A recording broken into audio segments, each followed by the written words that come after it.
고세 장바구니 2 우리 파이팅 팔코님을 큰 박수로 모시겠습니다. 오늘 갖고 오신 사례도 너무 재밌는데, 야 이렇게 돈을 쉽게 벌 수 있다고? 야 대박인데? 라고 하는 소리가 당연히 나오지 않을까라고 저는 생각을 합니다. 이 감각 좋은 거니까 한번 물건 보도록 하겠습니다. 제목 초보자도 할 수 있는 초보자도 할수 있는. 4천만 원으로 6천만 원 벌기. 이거 너무 억울 아닌가요 이거? 아니, 약간 그렇긴 하지만 네. 생각보다 여러분들 장이 안 좋아도 대출이 안 된다고 하더라도 소액으로 투자할 수 있는 게 생각보다 굉장히 많습니다. 소액으로 네네. 초보자도. 네네.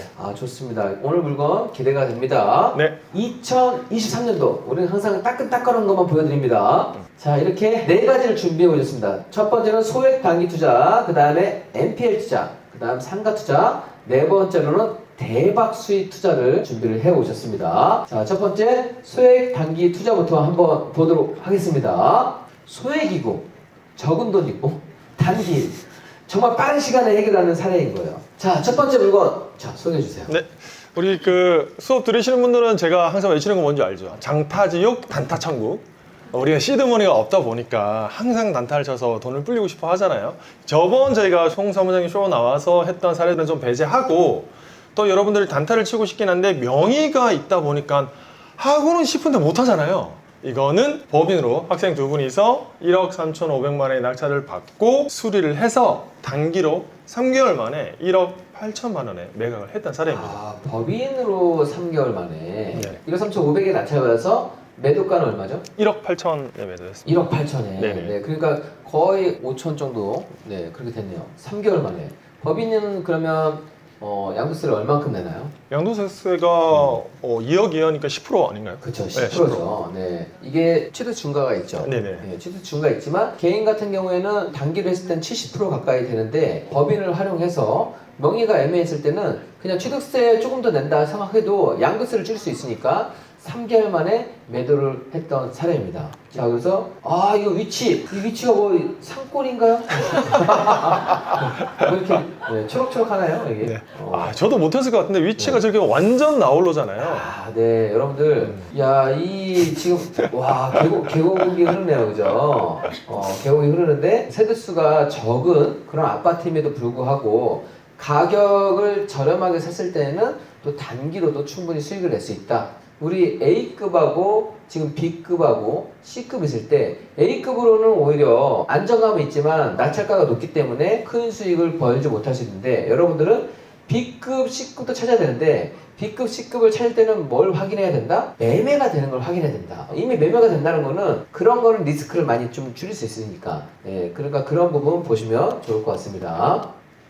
네. 이게 단기로 팔아도 방금 그 물건인데, 자, 이렇게 인테리어를 이렇게 했다는 겁니다. 1,000만 원대 인테리어를 하는 게 1,000만 원대요? 저렇다고 하더라고요. 네, 그러니까 이게 아파트는 화이트 개념하고 조명 부분까지 조금만 신경 쓴다고 하면, 여러분들 물건을 또 빨리 팔 수 있는 비결 중에서는 반드시 인테리어 부분 신경을 써야 된다. 이것만 잘 되게 되면 신축보다 저렴하면 이 물건을 택하는 그런 매수자를 조금 더 수월하게 찾아낼 수가 있습니다.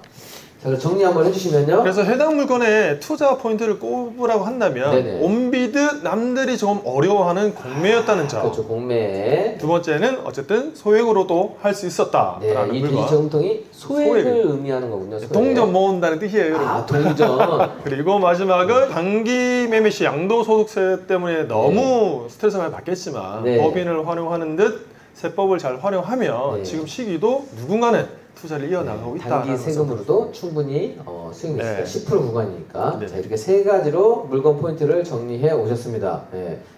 소액 단기 사례 하나 더. 이거는 이거 뭐야? 도시형 생활주택, 그렇게 하지 말라고 하는, 죽어도 하지 말라고 하는 도시형 생활주택. 그리고 지금 다 망가졌다고 하는 제주도. 이 두 가지 물건입니다. 자, 설명해 주십시오.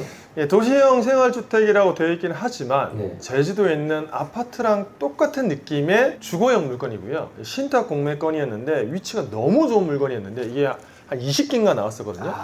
결론부터 말씀드리면 최저가인 2억 9천에 받아와서 잔금 치기 전에 두 채를 사왔는데, 원래는 두 채 다 매각되는 거였는데 어쨌든 뭐 여러 가지 상황이 있어서 한 채는 잔금 치기 전에 팔았어요. 아, 잔금 내기 전에. 네, 잔금 내기 전에 네네. 3억 7천에 약 1억 8천만 원 정도 차익 나면서 바로 팔고, 또 나머지 한 채도 잔금 치기 전에 비과세로 팔려고 보증금 3천에 2,500으로 연세를 맞춘 물건 되겠습니다. 네네. 신탁 물건인데 네. 지금 이 공매로 되어 있지만 이런 물건 자체도 제가 주목하는 거는 매매. 이 매매가 잘 되는 게 그럼 이게 왜 나왔을까? 매매가 그렇게 잘 되면 왜 나와? 그게 궁금할 거 아니야. 왜 나와요? 이게 지금 보면 감정평가 금액이 글자가 잘 안 보이시겠지만 4억 원대예요. 이게 제주도에서 4억 원에 분양하기엔 비싼데 일단 3억 원대에 내려오면 싼 거예요. 그래서 비싸서 고분양해서 분양이 안 된 거지, 이게 바닷가 쪽 붙어 있는 3억 대는 물건이 너무 좋았던 거죠. 네네. 자, 여러분들이 그렇게 이해하시면 되겠습니다. 가끔씩 아니 이 좋은데 신탁 공매는 왜 나오는 거야? 이 물건이 좋고 안 좋고는 위치보다도 가장 중요한 거는 가격이라는 겁니다. 가격. 그래서 처음 나왔을 때 감정 가격은 대부분 그 물건의 분양 가격이에요. 그런데 4억은 애매해. 4억은 너무 비싸. 안 사. 하지만 이게 신탁 공매로 유찰돼서 3억대가 됐을 때 그 정도는 괜찮아. 내가 신탁 공매를 이용해서 가장 저렴하게 매입을 하고 사람들이 이제는 괜찮아 하는 가격대에 매도하는 전략을 쓴다는 겁니다. 아마 이 물건 봤을 때도 저게 근데 왜 나왔지라고 생각이 됐을 거예요. 대부분의 신탁 물건은 고분양 물건입니다. 그래서 고분양 물건인데 그래도 입지가 괜찮은 물건은 공략을 해도 된다. 그리고 도시형 생활주택 이것도 제주도 같은 경우에는 메인으로 사는 사람이 아니라 거의 세컨하우스, 그렇죠. 추가로 매입하는 분들이 있으니까 이게 아파트가 아니더라도 바다가 나오는 도시형 생활주택이니까 별장식으로 매입하는 수요가 있다. 뭐 이런 포인트를 보셔도 되겠죠. 네. 도시형 생활주택 근데 여기는 주차장이 안 부족하죠. 이게 도시형 생활주택을 짓는 이유는 주차장 때문에 주차장이 좀 협소한 게 있어요. 그쵸. 잘 전문가니까 바로 아시는 건데, 이 해당 주택 바로 앞에 보면 바닷가 쪽으로 공용 주차장이 길게 돼 있어서 주차하기 너무 편하고 좋습니다. 네네. 제가 이걸 물어봤던 이유는 도심에서 도시형 생활주택이 나오면 빌라나 아파트 같은 경우에는 주거 한 채당 주차장을 한 대 이상을 확보를 해야 돼요. 그런데 도시형 생활주택은 한 대를 확보하지 못했다 하더라도, 그러니까 부지가 작아도 건축할 수 있는 거예요. 대신에 그걸 건축하고 나서 주차난이 되게 심해지겠죠. 그래서 거의 청년들이 들어갈 수 있는 수요가 되는데, 이 물건은 바로 앞에 공용 주차장이 너무 쫙 광활하게 있으니까 여기 주차장이 확보가 안 돼 있다 할지라도 전혀 쓰는데 지장이 없다는 겁니다. 그래서 그 부분도 정말 좋은 포인트였던 것 같아요. 보시면서 제가 이거 뭐요?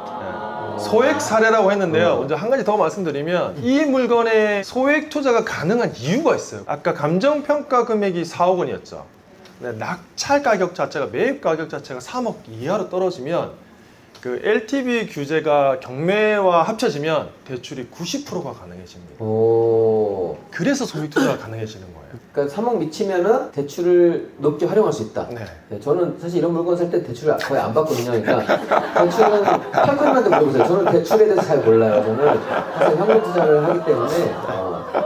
아니 묻지 말라는 거예요. 대출은. 아니고. 네. 자, 근데 이거 집은 지금 직접 꾸미신 그 네, 집이에요? 네, 오, 감성 좋다. 녹색 의자까지 맞췄네요. 공부하신 분인가요? 소품을? 제가 직접 세팅한 건 아니고 네. 학생분에게 한번 부탁을 드려봤어요. 워낙 센스가 좋으셔서. 네네. 그분이 저렇게 세팅을 해주신 거예요. 네, 그래서 여러분들 혹시 감 잡으셨을지 모르겠지만 보통은 도배 장판 조명까지만 해요. 그런데 요즘에 우리가 당근도 많이 하잖아요. 당근. 새 걸 산다고 하면 힘들지만 당근으로 여기에 소품을 조금 더 넣으면 그거는 훨씬 더 빠른 타이밍에 임자를 찾을 수가 있다라고 하는 것도 보시면 되겠습니다. 저는 네. 포인트가 뭐냐면 이거를 과연 제주도 사람이 살 것이냐. 저는 풀 세팅, 내가 별장으로 쓰면서 팔 때 그냥 옵션으로 다 주면 내가 드린 돈만큼도 받을 수 있고 빨리 팔린다가 포인트였거든요. 좋아요. 그래서 이 집을 법인이 샀어요. 법인이 자기네 직원들 숙소로 쓰고 싶다 그래서 법인이 매입했습니다. 이거 그러면 소품 비용이 어느 정도 들었나요? 여기 한 1,000만 원 정도 1,000만 소파랑 원? 다 해가지고 1,000만 원 정도 괜찮다. 들었어요. 이 정도 괜찮은 것 같아요. 네. 매매 사업자를 했으니까 경비 처리도 됐고 네네. 아주 좋았습니다. 네, 어쨌든 가구 색감도 좋고 일단 뷰가 이 안에서 찍은 거예요? 여기 거실에서 찍은 거예요. 거실 저 찍었다고요? 네. 진짜요? 진짜요. 와. 되게 좋습니다. 왜 이렇게 안 믿기지? 뒤집니다. 가서 보면 진짜 정말 뒤질 것 같아요. 네? 너무 표현이 저급하다고요? 정말 좋습니다, 원장님. 뷰가 정말 아름답네요. 네. 무보정 사진으로 네. 저 거실만 봐도 매수자 바로 찾을 수 있는 물건 아닌가요? 네, 그래서 여러분들 그런 부분도 한번 생각해 보시면 좋을 것 같아요.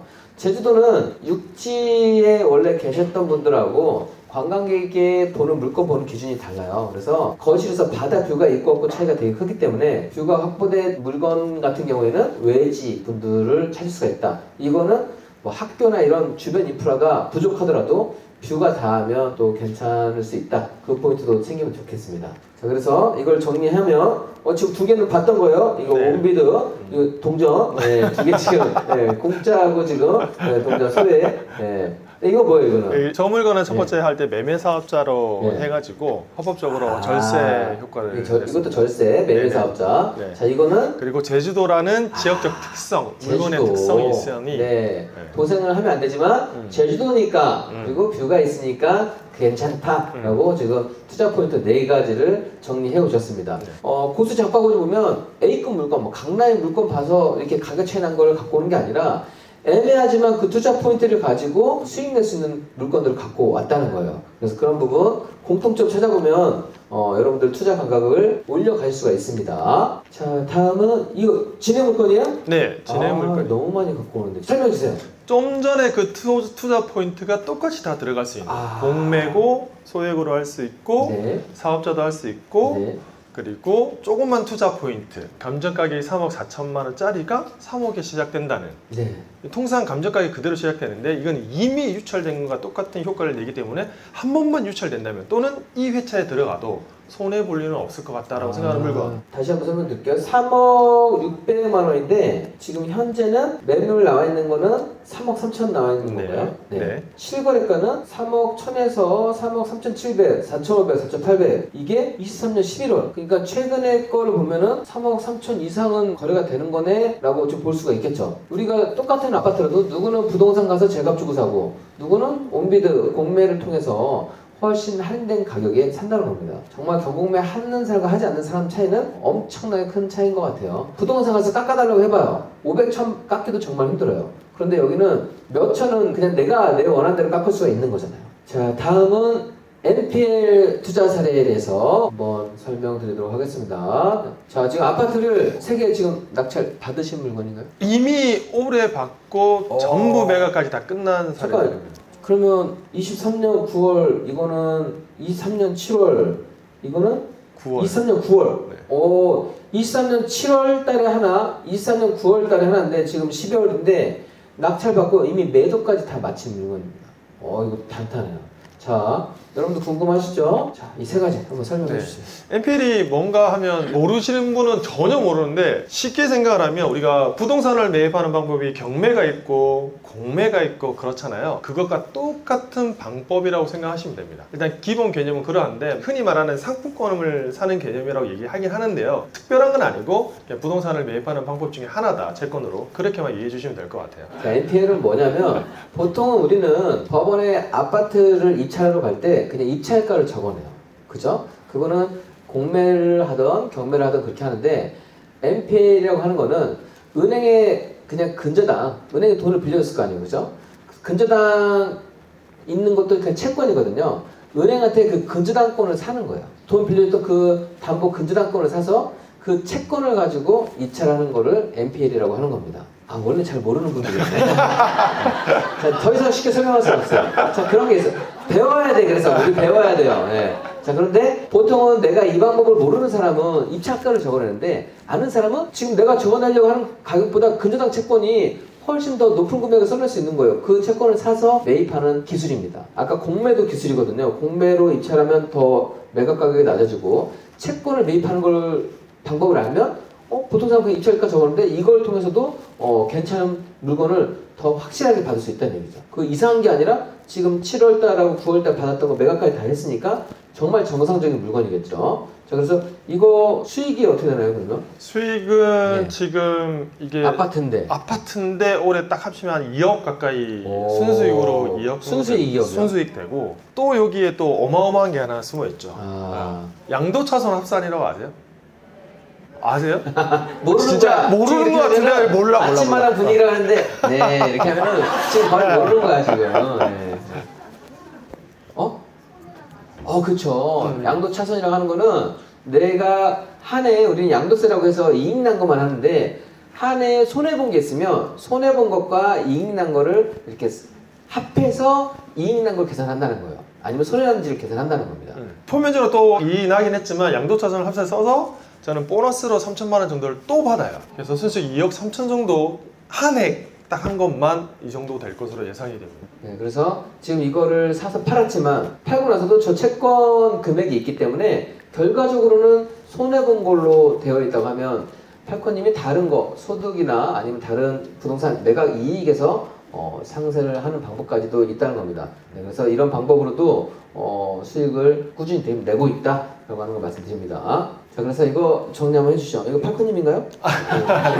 그래서 NPL이 여러분들 해보면 되게 어렵다 생각하지만 막상 배우면 되게 간단하거든요. 네. 모르면 어렵게 느껴지는 거 알면 되게 쉬운 건데 일단 이건 좋은 건 여러분들 입찰장 가서 낙찰을 받는 게 아니에요.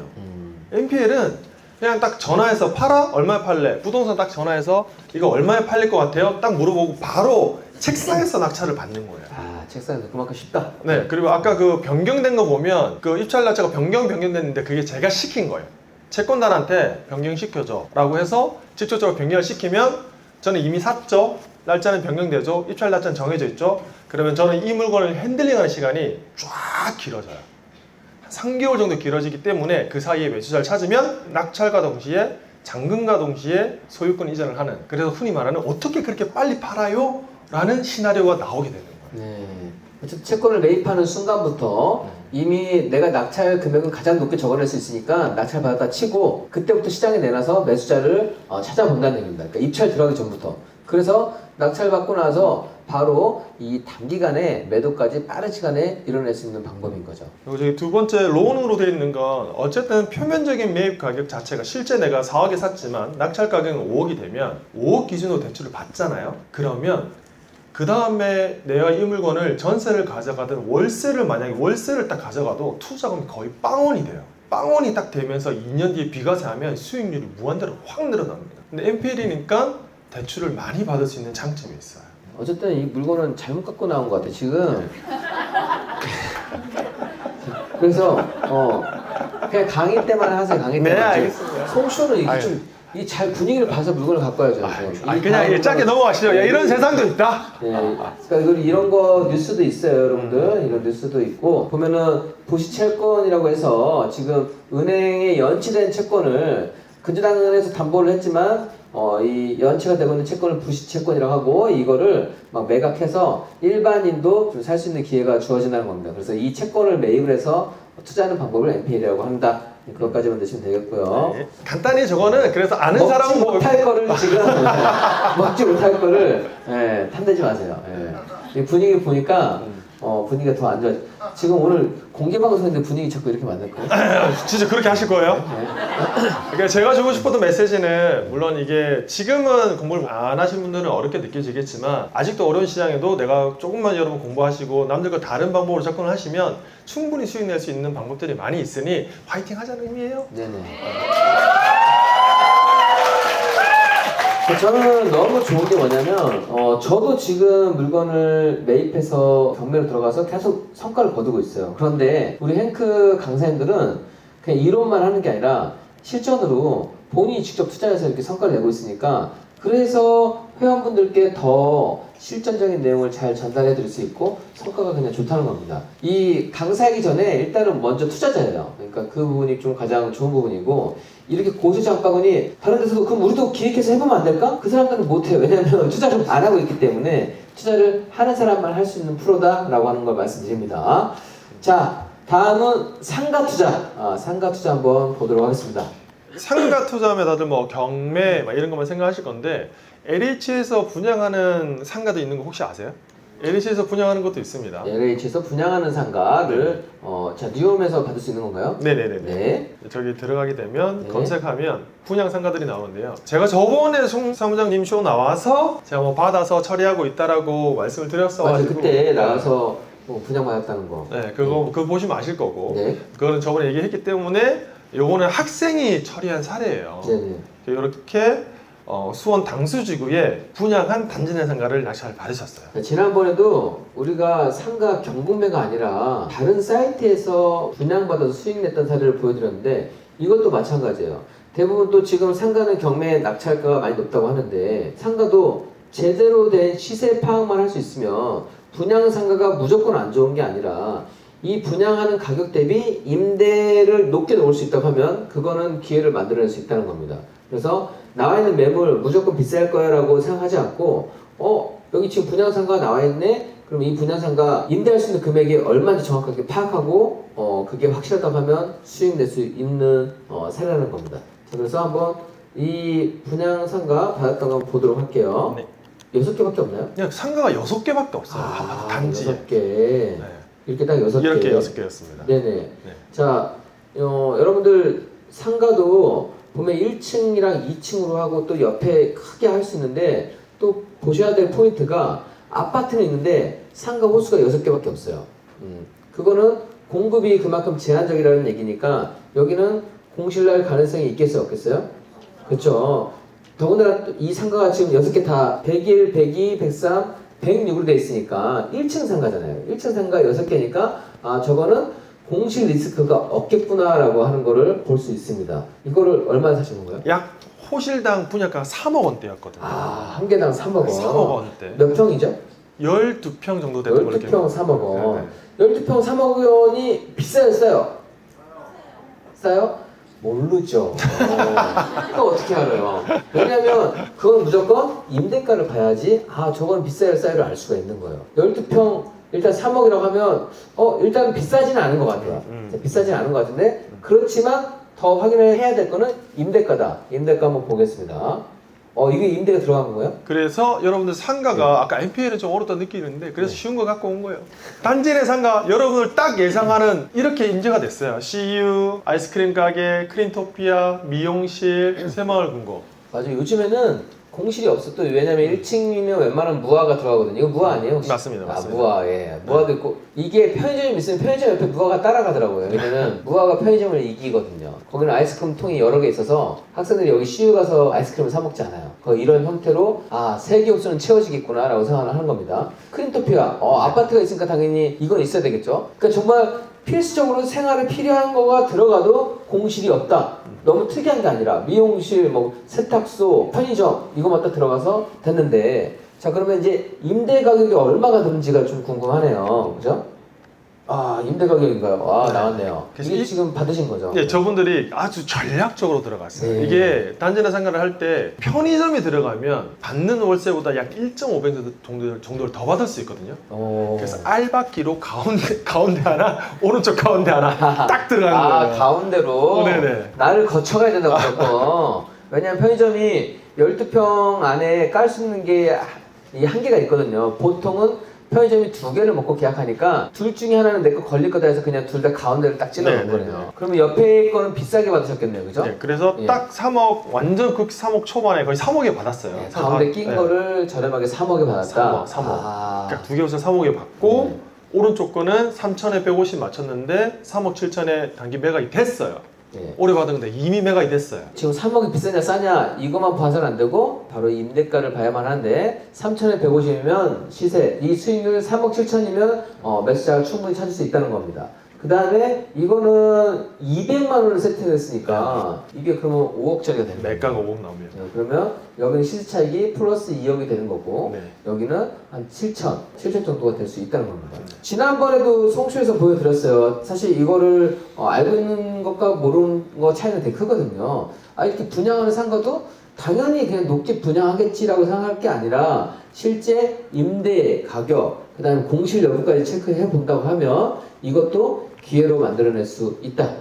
자, 그래서 또 그림 3개를 정리해 오셨네요. 자, 얘기해주세요. 상가 투자가 어렵다고 생각하지만 이지. 쉽게 할 수 있다. 단지 내 상가 쉽다. 어떤 업종이 들어올지는 다 파악이 되잖아요. 네네. 공실 안 날 것 같다는 것과 네. 그리고 가운데 거는 검색의 다양화만으로도 좋은 네네. 물건을 선택할 수 있다는 것과 네. 마지막은 저희 트로이 공모잖아요. 전략적으로 내가 어떤 상가를 입찰하는지에 따라서 결과는 달라질 수 있다. 가운데 거 전략적으로 네. 해서 수익냈던 사례. 그래서 제가 어제 입찰해서 결과 딱 나온 너무 안타까웠던 물건. 무섭게. 똑같은 물건은 패턴은 반복이 된다는 말씀을 드리고 싶은 거예요. 네, 파주 운정도 상가의 지옥이죠. 네. 지금 상가로는 안 좋은데 지금 단지 내 상가니까 여러분들 이게 중요한 거예요. 지금 단지 내 상가라고 하는 거는 이 단지 안에 있는 사람들이 이용하기 때문에 기본은 거의 한난이에요. 기본은. 근데 또 단지 내 상가를 공략을 했던 사례 갖고 오셨습니다. 자, 단지 상가 바로 여기에 있는 건데 이거가 어디 입찰하신 거예요? 저기인데 일단 여기 중요한 게 네. 저기 KTX 역도 이제 생기는데 아, 저기가 KTX 역. 아까 네. 잘 기억해 보세요. 600세대의 상호장 6개 호실이었잖아요. 아까는 600세대에 6개 호실. 네. 자, 그러면 지금 상가가 지금 보면은 노란색 말고는 이미 특별 분양된 거고 노란실 3개가 나온 건데요. 일단 근데 상가 자체가 많지 않은데 이번에는 약 1,500세대예요. 1,500세대고 2층 없이 여기서 다 1층 1층만 1층만. 엄청 좋잖아요. 괜찮네요. 1,500세대면 여러분들이 세대수를 알아야 되는 게 600세대가 점심 먹고 만약에 세탁하는 거랑 1,500세대가 세탁소 하는 거랑 차이가 따블이죠. 그러니까 여기는 월세도 훨씬 높을 수밖에 없겠죠. 왜냐면 임차인이 이용하는 세대수가 나오기 때문에 영업이익이 확 높아질 수 있기 때문에 당연히 그러면 더 높은 월세도 부담할 수 있게 된다는 겁니다. 1,500세대에서 15개면 공실 나오기가 어렵겠죠. 왜냐하면 웬만한 걸로 다 아까 생활용으로 채워졌잖아요. 기본적으로 몇 개 들어가야 될 게 정해져 있으니까. 그리고 1,500세대 정도 딱 되면 이때부터는 빵집 규모가 들어올 정도로 달라져요. 상권 자체가. 1,500세대부터는 파리바게트. 네. 안 그래도 그전에도 물어보고 뚜레쥬르도 물어보고 했는데 편의점도 물어봤을 때 자, 일단 먼저 말씀드릴게요. 제가 10호, 12호 들어갔거든요. 10호, 12호. 근데 12호가 약 16.5평인데요. 편의점이 만약에 저희가 당첨이 되면 왼쪽에 하늘색 보이는 게 GS 프레시가 일단 들어온다고 얘기가 나오고 있어서 일단 저희 GS 프레시가 딱 들어오면 편의점 자리가 거의 저희밖에 없는 거예요. 추첨을 해야 되는데 저희가 들어가기 전에 담당자랑 얘기했는데 최소 1012호 하면 최소 500 맥스 받으면 700까지도 얘기했어요. 자, 16.5평인데 아까 제가 평이 중요하다고 하지 않았죠? 받을 수 있는 월세가 중요한 건데 이게 500에서 700만 원까지가 월세가 가능하다는 얘기입니다. 500이면 우리 4% 수익률하면 매매 가격이 15억이 나옵니다. 보증 빼고. 그러면 700만 원을 일단은 4% 수익률로 계산하면 20억이 넘고요. 가운데 상가도 최소 저는 저기 10평 정도 되는데 최소 20만 원 맞출 수, 200만 원 맞출 수 있다고 생각했거든요. 그래서 4% 수익률하면 매가가 6억이 나와요. 이 상황인데 얼마에 나왔냐면 가운데 호실이 분양 가격 4억 4천만 원 정도에 나오고요. 저렴하죠. 12호가 7억 6천만 원에 나왔어요. 오, 진짜 싸게 느낀 거죠. 야, 엄청 싸네. 입찰. 입찰가 얼마 샀어요? 그런데 이게 생각보다는 때로는 낮게 낙찰되는 경우가 있어서 굉장히 보수적으로 들어가서 10호는 4억 6천만 원 정도에 들어가고요. 12호는 7억 9천에 들어갔어요. 낙찰 한번 보도록 할게요. 분양가가 저랬었거든요. 분양가가 4억 4천, 7억 6천. 딱 나와있네요. 분양가가 여기 이거를 입찰 기준으로 사면 되는 거예요. 4억 4천, 7억 6천. 너무 두근댔어요. 와, 네. 받으면 대박이겠다. 라고 생각했는데 네. 6억 5천. 첫 번째 10번 물건 6억 5천. 네. 두 번째는 8억 3천. 제가 처음에 생각했던 8억 1천 정도가 맞았던 거예요. 8자를 넘겨야 된다고 생각했었거든요. 자, 어쨌든 8억 3천이어도 실제 매매 가격이 10에서 15억 사이라고 하면 여기는 월세를 제대로 알고 있다고 하면 괜찮게 받았다고 생각이 됩니다. 네, 유익한 상가 투자 이야기였습니다. 상가는 어쨌든 항상 공실률, 그 다음에 임대 가격 이런 부분만 잘 체크한다고 하면 공부를 안 했던 사람들이 항상 이게 좀 손해보고 안 좋은 물건을 투자를 하는 거예요. 이게 분양형 상가라고 다 안 좋은 게 아니라 적정 금액으로 책정돼 나오는 거는 괜찮다.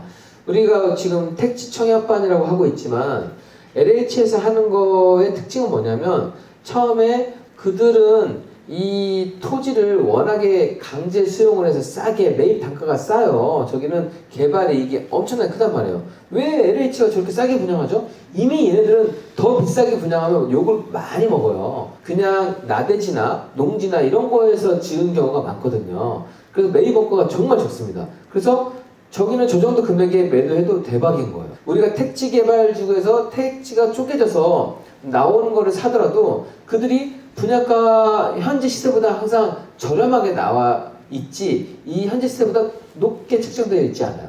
그거는 LH의 특징을 좀 이해하게 되면 그러니까 택지 청약반 거기서는 택지를 사는 거고 이 지금 상가를 알게 되면 저렇게 상가를 매입할 수 있는 거고. 그러니까 결국 부동산은 이 수요와 시세만 잘 이해할 수 있으면 안정적으로 수익을 낼 수 있는 거예요. 자, 다음은 지금도 대박 수익 같은데 더 대박 수익 사례 한번 소개드리고 오늘 마무리 한번 해보도록 하겠습니다. 이 공장인가요? 네. 약 공장. 1년 전에 이거는 저의 사례는 아니고요. 저희 스터디하는 학생분들 사례인데 딱 1년 전에 공장을 토지 1300평 건물 680평짜리를 큰 금액인 36억 8천만 원에 낙찰 받았습니다. 우리 팔코님께서 물건을 상당히 폭넓게 보고 있어요. 그러니까 뭐 제주도부터 이 도시 지역까지 다 보고, 그다음에 상가, 공장, 뭐 여러 종류 물건도 같이 보고 있는데 이 물파스 스터디에서 낙찰받았던 사례 한번 소개를 해드린 겁니다. 자, 지금 36억인데 이것도 36억인데 경매인데 공장인데 36억에 낙찰받았단 말이죠. 네, 무료 근데 신권을 받았어요. 신권을 100% 넘겨서 그러니까 네. 누가 아무도 안 들어오겠죠. 100%니까 입찰자 한 명이네요. 근데 원래는 2명이었어요, 사모님. 아, 2명이었어요? 네, 네. 한 명 어디 갔어요? 어떻게 됐냐면 지금 최저가가 보면 최저가 끝단위가 지저분하거든요. 네. 그래서 낙찰 받은 사람이 그 입찰 보증금을 잘못 준비를 해서 1억 얼마 더 높게 해서 낙찰됐는데 무효 처리되면서 이분들이 받은 거예요. 항상 그런 게 대박이더라고요. 네. 그래도 입찰자가 2명일 정도면 이 물건의 시세를 좀 정확히 파악했다는 겁니다. 그러니까 시세도 지금 100%보다 넘겨서 인정되는 거, 그리고 36억이기 때문에 이게 금액적인 허들도 좀 있어 보입니다. 근데 이걸 이분들이 할 수 있었던 건 물론 개인 혼자서는 하기는 절대 못할 거예요. 근데 같이 스터디하는 학생분들 이건 15분이서 하셨어요. 떼거지로 들어간 거예요. 망해도 같이 망한다. 그런 전법이. 36억 저는 혼자 그래요. 사모님 혼자 하실 수 있겠지만 했고, 이 물건의 투자 포인트는 이제 우리 행크에 보면 공장 투자 스터디도 있잖아요. 거기서 다 배우고 여기서 같이 다니면서 알아봤는데 특징이 산업공단이거든요. 공단은 같은 공장이지만 건폐가 용적률이 혜택이 더 큽니다.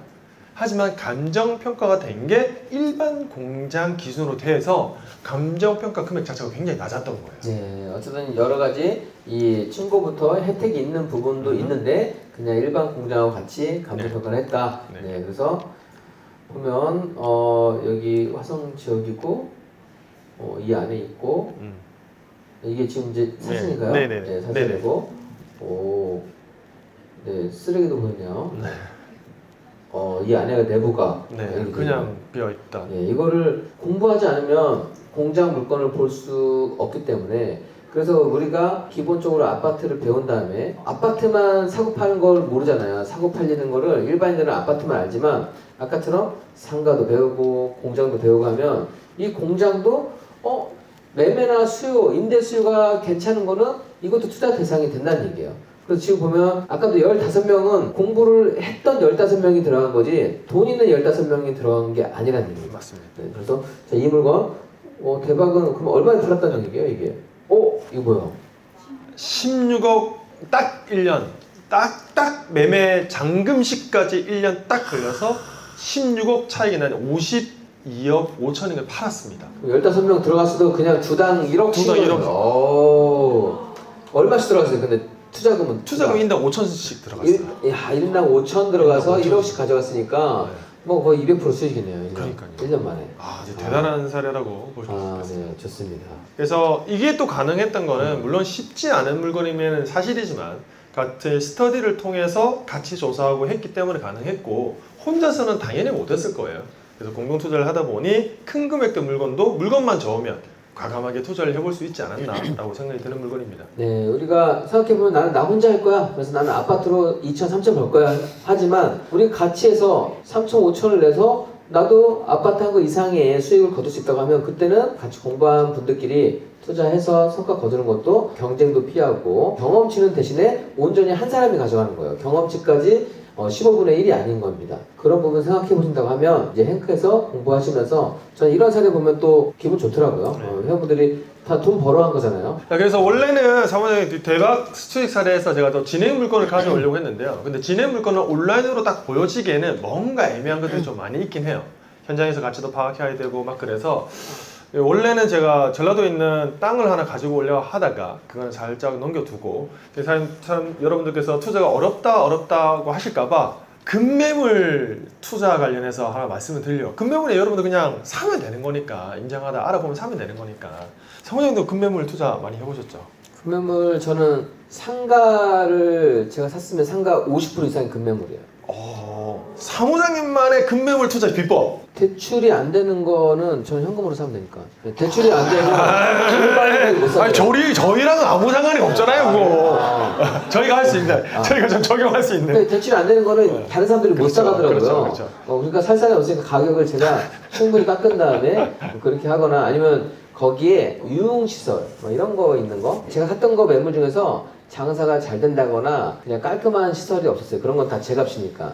현재 뭐 안마실소 제가 뭐 행크TV에도 보여드렸잖아요. 안마실소 아니면 고시텔 같은 경우는 방이 많이 쪼개져 있기 때문에 그건 대출이 잘 안 되거든요. 네, 그래서 그건 현금 있는 사람만 살 수 있으니까 그런 거 사기도 하고 지금까지 제가 오래된 걸 분석해보면 뭐 지하에 있거나 네. 그런 걸로도 충분히 좀 수행될 수 있는 게 좀 많이 있어서 또 시세를 상가 같은 경우도 주인이 자기 상가를 샀는데 자기 가격을 몰라요. 왜냐면 KB는 아파트에 들어가면 내 아파트 가격을 다 알 수 있어. 근데 상가는 내 상가 가격을 잘 파악을 못해요. 공부한 사람만이 임대 가격이 올라가고 있고 여러 가지 변화를 체크해서 그거를 반영되지 않은 상가를 또 매입할 수 있는 겁니다. 맞습니다. 사모님 말씀하시니까 저희가 오늘 이 수업 내용을 준비했는데 솔직히 진짜 이거 하는 도중에 금매를 하나 받았어요. 부동산 사장님한테. 거기 부동산 사장님이 적어준 코멘트에 뭐가 있냐면 사무장님이랑 똑같은 얘기를 했어요.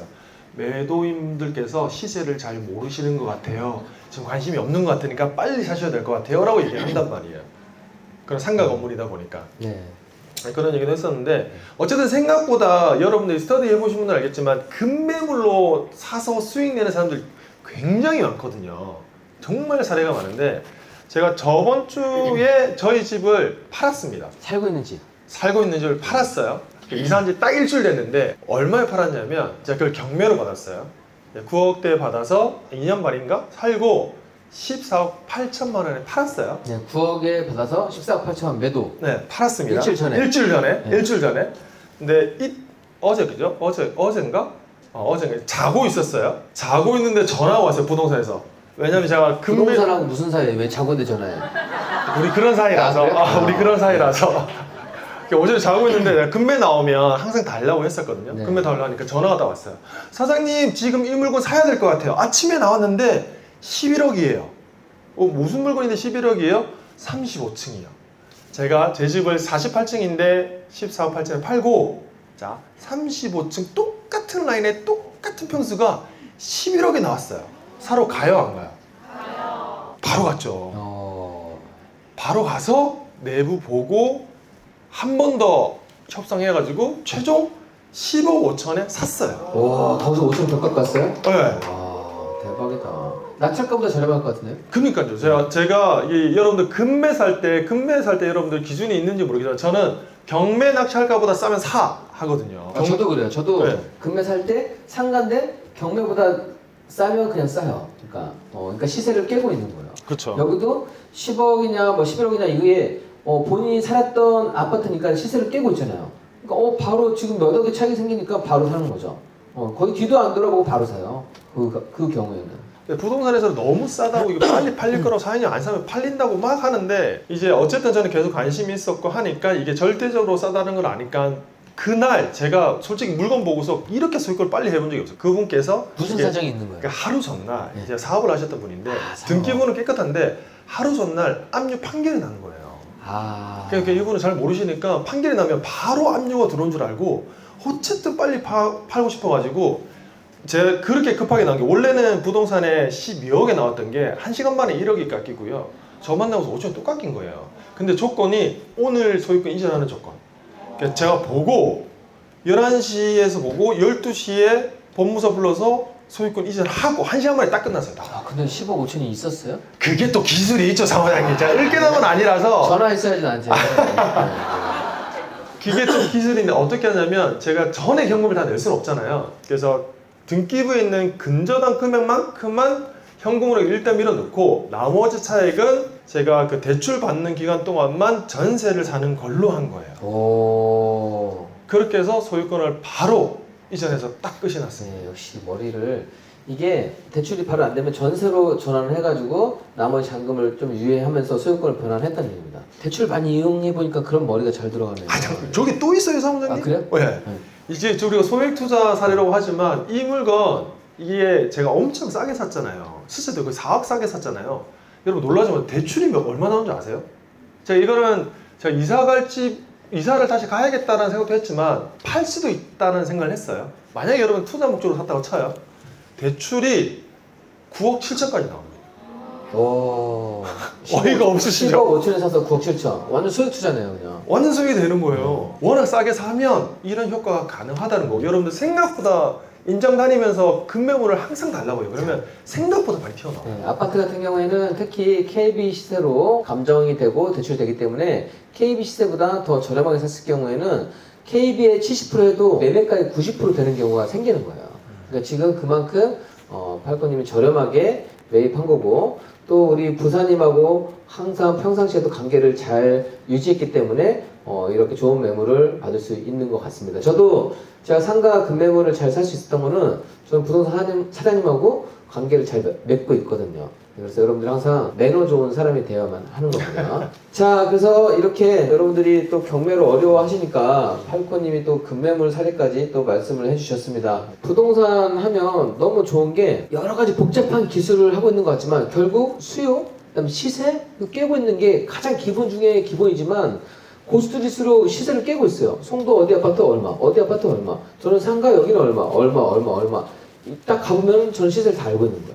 그래서 여러분들이 발품 팔고 내가 이 지역에 대한 이해도 하고 수요도 이해하고 시세를 조사하는 것만으로도 얼마든지 또 기회를 만들어낼 수 있다는 겁니다. 그렇게 특별한 것으로 해가는 게 아니라는 얘기죠. 저는 그런 생각이 듭니다. 이제 오늘 제가 보여드렸던 사례는 극히 일부의 사례라고 생각합니다. 이 대한민국의 부동산 투자계는 굉장히 높고 투자하는 사람도 많기 때문에 제가 알고 있는 사례는 아마 빙산의 일각이라고 생각이 들어서 그만큼 여러분들이 몰라서 그렇지 더 많은 기회가 많이 있을 것이기 때문에 저는 그 생각 듭니다. 지금 경매하기 좋을 때라고 하지만 저는 경매는 항상 하기 제일 좋을 때라는 생각이 들어요. 어떤 물건을 내가 얼마에 사느냐, 어떻게 처리할 거냐에 따라서 결론은 달라지기 때문에 시기를 탓하지 마시고 여러분 시작한 지금 시기가 가장 좋은 시기이니 여러분도 이 속에서 여러분이 가지셨던 꿈을 마음껏 펼치시면 좋을 것 같습니다.